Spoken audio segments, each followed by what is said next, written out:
जय माता दी। आज मैं आपको दुर्गा सप्तशती का 7वां अध्याय बताने जा रही हूँ। 7वां अध्याय प्रारंभ होता है। चंड और मुंड का वध।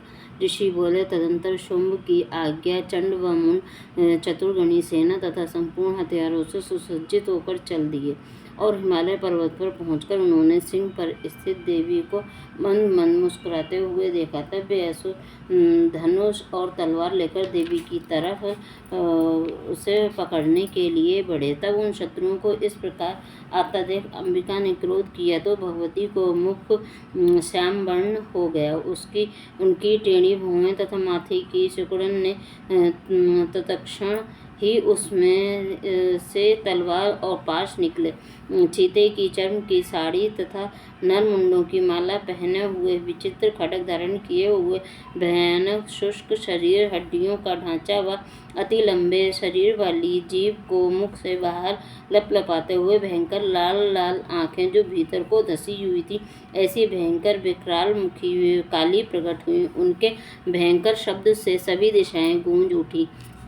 वह देवी असुरों की सेना पर टूट पड़ी और असुरों का भक्षण करने लगी। पार्श्व रक्षक, अंकुशधारी, महावत योद्धा और घंटा सहित हाथियों को एक हाथ से पकड़कर मुंह में डाल लेती थी।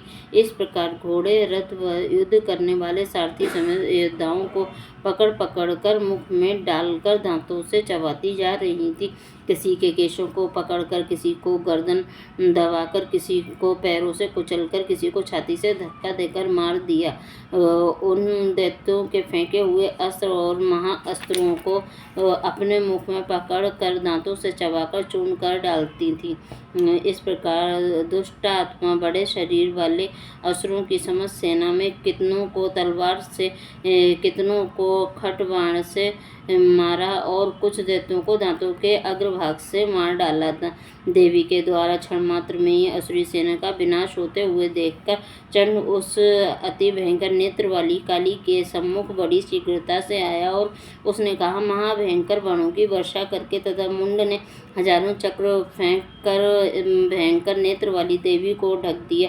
काली के मुख में प्रवेश करते हुए वे चक्र व प्रकाश शोभित हो रहे थे, मानो बादलों में सूर्य के बहुतेरे मंडल प्रवेश कर रहे हों। तदंतर अत्यधिक क्रोध पूर्ण हो भयंकर गर्जना करते हुए काली देवी ने विकट अट्टहास किया। उसी समय मुख में दांतों की प्रभा से वे अति उज्ज्वल दिखाई पड़ती थी।